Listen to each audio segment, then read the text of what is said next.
Hello, my name's Chris Bowles. I'm a stress management and wellbeing coach, a retreat leader and a mindfulness teacher. And what I want to do today is give you a few tips and hints on managing stress, and these are drawn from my 7-day Stress Less pack. That's an e-pack of written material and also audio downloads, and I'll talk a little bit more about that at the end. The first thing around stress is actually being conscious of our stress triggers and noticing the times when we're feeling stressed, because very often we'll just carry on regardless and try and plough through the day and not necessarily notice that we're stressed until it's too late. So a really useful practice to get into is just stopping at intervals throughout the day and doing a bit of a self-awareness check. Tuning in initially to how your body feels, so just noticing any particular points of tension in your body. And we all have different points of tension. For some people it might be around your neck or shoulders, for other people it might be a sensation in the pit of your stomach or your jaw clenching, or even noticing that you're clenching your fists. Noticing also what's happening around your breath. Stressy breathing tends to be very high up in the body and quite rapid and quite shallow. We're actually taking in more oxygen as part of the fight or flight response. So one way of actually immediately starting to counteract that is to consciously slow the breathing down. But of course in the first instance you need to know how your breath already is. So just starting to be conscious of that. Where do you feel the breath? Are you noticing it high up in your chest? Are you aware of the breath lower down in the body? You're probably also being conscious of what's going on in your mind, and stress can affect the mind both in terms of how the mind works, so we're more likely to be woolly-headed, find it difficult to think clearly, find it difficult to concentrate, and we're also more likely to think more negatively, so you may be aware of a higher proportion of negative thoughts. Noticing any mood shift as well, so you might be feeling a sense of anxiety, you might be feeling sort of a low energy, you might be feeling anger and irritation. And also perhaps noticing whether you're behaving in ways that are slightly out of character, because the fourth dimension in which stress can manifest for people is around how we behave. So just at intervals throughout the day, stopping yourself and checking those four things. How's my body? How's my breath? What's happening in my thoughts and feelings? And how am I behaving? Once you've actually become aware of how you feel, just ask yourself the question, what do I need to do now in order to take care of myself? So it might be just as simple as having a drink, stretching your legs, having something to eat. Just those small, simple steps that you can take to actually make yourself feel cared for and to take notice of the messages that your body is giving you. But for many people there is this sense of overwhelm that goes with stress, the sense of so many things happening, so many things going on that you can't see the wood for the trees. And it can be really, really helpful at moments like that to get stuff down out of your head and onto paper. And doing a kind of stress map, write down what's creating stress for me, and then out from that central point have lines radiating that represent the different aspects of your life and the different things that are actually causing you stress. So it might be my finances, or it might be overload at work, or a relationship problem. So just jotting down, sort of as a kind of a brainstorming exercise almost, all the things that are happening for you. And once you've actually got them written down, you might notice that there are connections between certain of those things, and if you resolve one of them, you would also resolve maybe 2 or 3 others at the same time. And you might also notice that some of them are more of an issue than others, so you can look at each of the things you've written down and score it. Give yourself a score of 1 to 10 as to how much of an issue that particular thing is for you. So starting to get that sense of proportion around the different things that are bothering you, and starting to build up some kind of sense of priorities around what you might need to deal with first. When you put your stress map together, you'll very likely notice that there are some things that you've written down that are within your direct control, where you can actually take steps to address them in some concrete, practical way.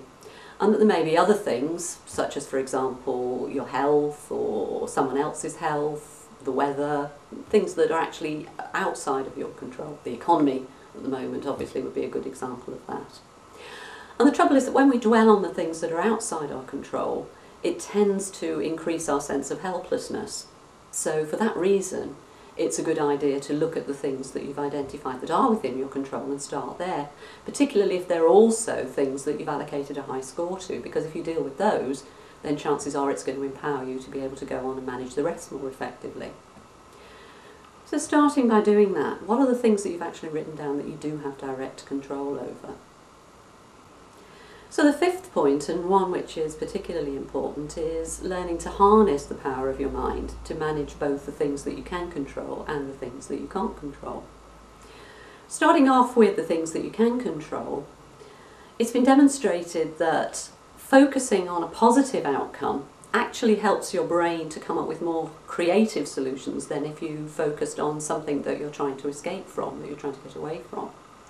And a good way of doing this is to imagine that you've already achieved whatever it is you wanted to achieve, that you've made that, you've taken that action, that you've resolved that problem. Build up a picture in your mind of what that's actually like, what it feels like. And then see if you can retrace the steps back. Imagine that you're rewinding an old-fashioned film to look at how you actually got to where you got to. What do you need to do to actually reach that point? And that'll very often give you some starting points for the action steps that you might need to take. But also, as we said, there may be things that you have identified that are outside of your area of control, but one thing you always can learn to control is how you think about things. And cognitive behavioural therapy, for me, has been a really useful tool in working with that. There are a lot of very helpful books around on CBT at the moment, and one of the ones I tend to use a lot is David Burns' book, The Feeling Good Handbook.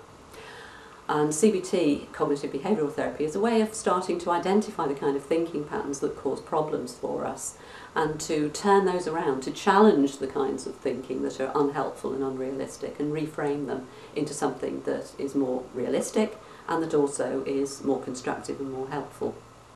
Point number 6 is around managing time. And nowadays we can often find ourselves multitasking, rushing around trying to do 6 things at the same time. And that can be both a cause of stress and also a symptom of stress. This is what's described as polyphasia, this kind of rushing around in headless chicken mode and not really being very effective in any of the things that we're trying to do. So one simple solution there is to see if you can focus as much as possible on what you're doing as you're doing it. So just taking one thing at a time, and that can be as simple as turning off your email so that you're not focusing on checking emails when you're also trying to write a report, for example. Just giving yourself one thing to do. And not beating yourself up when you do find yourself thinking about something else, but just each time gently and with a certain amount of compassion for yourself, recognising that your attention has wandered and just seeing if you can bring it back each time. And finally, point number 7, give yourself some downtime. Every time I'm talking to clients, every time I'm running a course, I hear the same messages from people. I can't switch off. I can't give myself the time. When I do that, I feel guilty. When I do that, I feel as though there are 101 things that I ought to be doing either for myself or other people. So it actually becomes very difficult for us to give ourselves permission to take that time and space simply to be or to relax or to do something that will help us to unwind in some way. If we keep on trying to push ourselves, what actually happens is we reach a point at which our performance starts to peter off and then comes to a plateau. And if we continue beyond that stage, then our performance actually drops off and we find ourselves being much less effective. We actually end up burning ourselves out. And if we're burned out, of course, we're no good to ourselves and we're no good to anybody else either. So actually, it's really helpful to have some aspect of enlightened self-interest in how you approach this and to say to yourself, well, in fact, when I do take that time, not only am I doing myself good, but also I'm potentially putting myself into a better space to be able to deal with the people who are around me. The Stress Pack brings together tools, strategies and techniques that I personally have found helpful over the course of 20 odd years of working with clients and of managing my own stress. Hundreds of different ideas for managing time, handling difficult relationships, learning how to relax, improving the overall balance of your life, changing your thinking, and also the starting point of recognising stress and how it actually affects you. In the pack you'll find 8 different audio downloads, each one tackling a different aspect of well-being, and a handy 84-page workbook that you can follow step by step as a way of managing your own stress and building up your own personal stress management toolkit. So check out my website at www.breathing-space.biz for details of the pack, of the courses that I run, and also to sign up for my newsletter and my blog.